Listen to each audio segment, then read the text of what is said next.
I'll always suffer under the detriment of being a human. I think that is upsetting to me. My inability to be everything at once, to affect the sort of change and create the sort of life that I so crave and desire, is actually impossible for me. Or rather, I would like to say impossible under my current circumstances.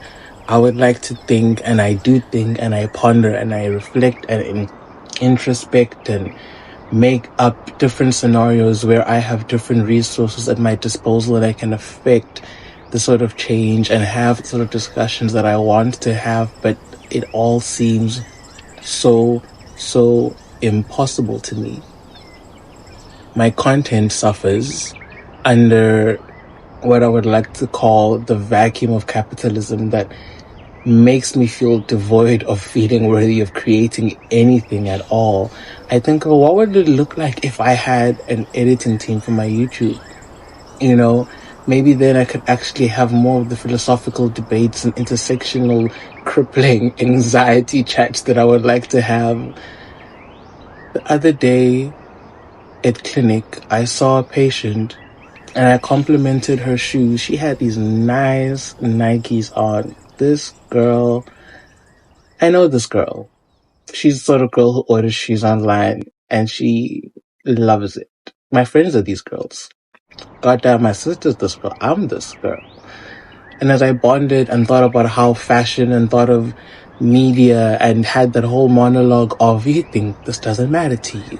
What you don't know is that the shirt is not just blue. It's not turquoise. It's cerulean, you know?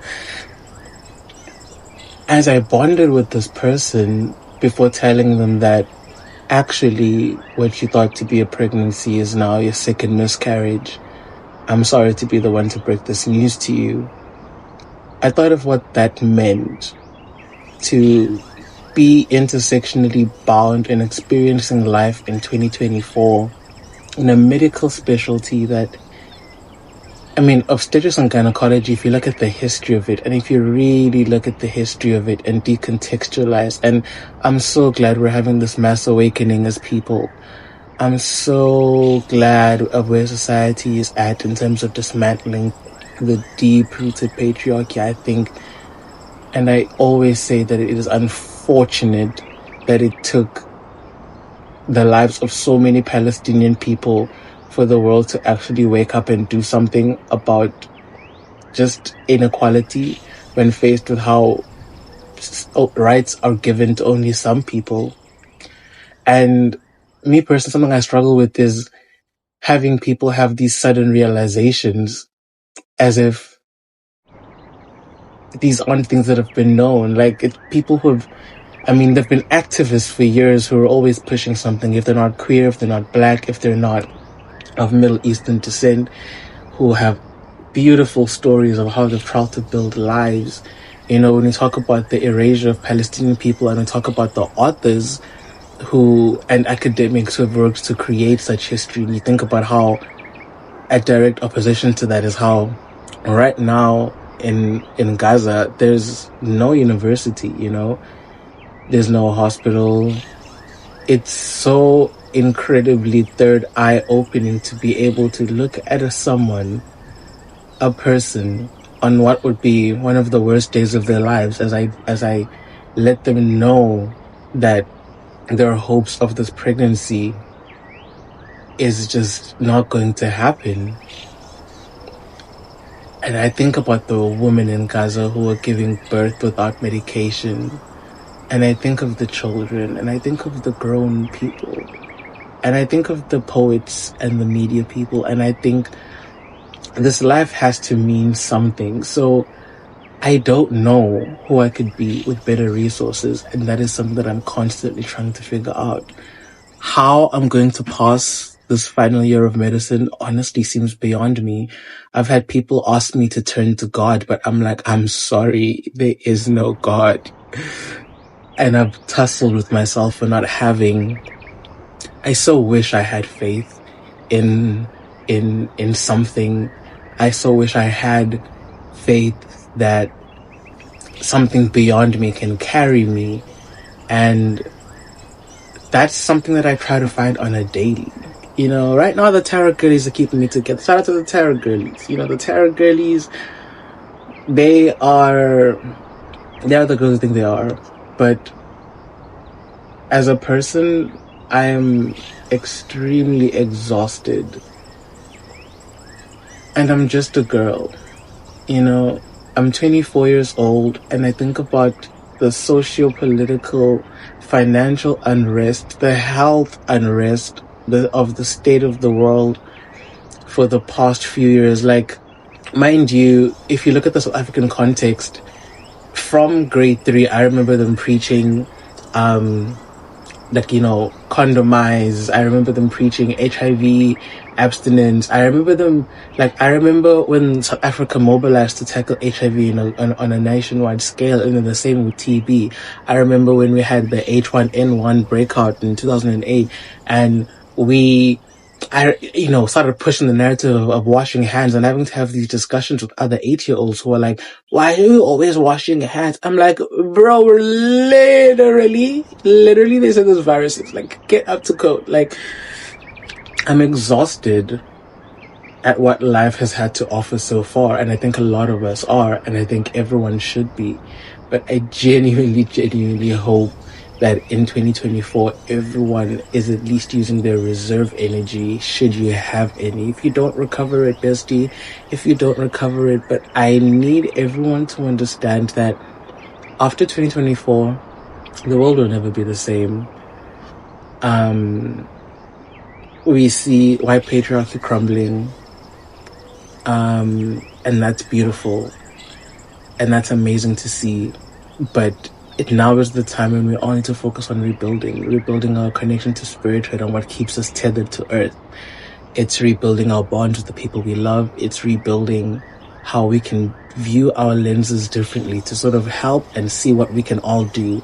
We need to be preaching Pan-Africanist ideals. We need to be teaching healing. We need to be teaching everyone. I need everyone to work. Actually, I need all of y'all to get out there and fucking work and be slay and be nice and be amazing people, and take everything that you've learned about being good, the hours spent self-medicating, self-diagnosing, watching media, reading books, writing your Wattpad smut, doing whatever shit that kept you human to get here. I need you to mobilize all of the communities that you have into something good, just because I genuinely think I need to believe that that's something that I'm doing and that that's something that people around me are doing, because it's getting increasingly hard just to survive. It's been impossible for a lot of people for a lot of years, and we've overlooked a lot of systemic oppression, a lot of active poverty, a lot of active, like, guys, remember when they kidnapped those girls in Nigeria a few years ago and we said hashtag bring back our girls? Like, I actually like, just bring back our freedom, you know what I mean? Like, I'm so tired of feeling bound, and I know we all feel like we need some sort of change to happen, and it feels impossible to what that sort of change can be. But I, at the very least, need to urge everyone to be critically thinking about what their ideal world would look like. Okay? One that isn't bound by borders and presumptions about your country. One where you are a participant in the international job market, one where you have access to international healthcare. You know, because that's sort of what BRICS is trying to push. You know, what am I, South African? Oh my God, I flipping hate patriotism. I hate this country. But this is just my rant, and I just need everyone to know that they can do it. Like, it feels impossible to get through days, most days. A lot of us have no idea how we're even alive. I talked to my therapist the other day, and she looked me dead in my eyes, and she said, and I quote, "Leanda, it's not your fault that you're going through this. It's just your turn. It is a birth by fire." I said, "Oh, you took your slave pills today, Danny. Like, Fuck me, Carolise. That's not her name, by the way. But it was very inspiring to hear that from someone who's, survived being in South Africa and survived being in the healthcare system and, has been treating people who I like to call psychiatry the side effects of living your life. Like, people want to dog on it in medicine, but it's what keeps me going, because ultimately, there's a lot of pros and cons. There's a lot that your doctors can't do for you. There's a lot that just you can't do for yourself. And when all comes down to it, when the pressure gets too much, when your systems start crumbling, that's where psychiatry and psychology and your crystal shit and your church and that's the shit I live for. I don't care. I don't care about diagnosing heart murmurs. Shut up. There's so many things I actually care about in medicine, but when I have to do the things that I don't care about, I die inside. And I guess I'm currently working really, really hard in my medical sphere, and thus haven't been able to give the content that I wanted to give this year. I have so many plans. That being said, I'm going to wrap this up by saying this.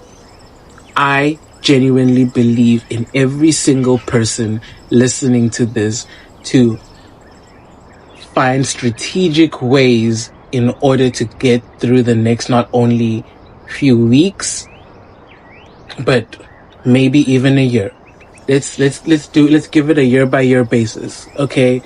And let's make tiny little goals, and let's achieve those tiny little goals, and let's keep each other here, because I'm so sorry. I am so sorry. I'm so tired of losing my friends to suicide. I'm so sorry. I need you girls to all be alive. Shut up, be well, go get your yoga, get massage, splurge yourself. I don't care, self-medicate with ice cream. We'll talk about the diabetes later. It doesn't matter. Keep yourself alive, because it is extremely, extremely hard to be alive in 2024. And I want to validate that experience for every single person who has the privilege of listening this, solely because not everyone even has a device, guys. Not everyone. I got my first cell phone in grade 4. No, not everyone has a phone. Let's talk about that. Can we all stop being stupid? Can we all stop being can we think about other people? Shut up.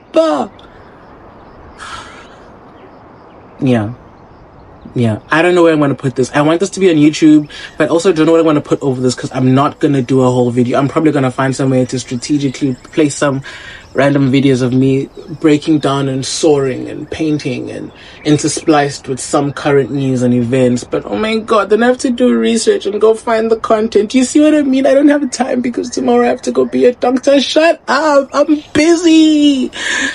So it might just be a podcast. But if you do love this, please share it to your friends, like and comment. Tell me what you're currently working on.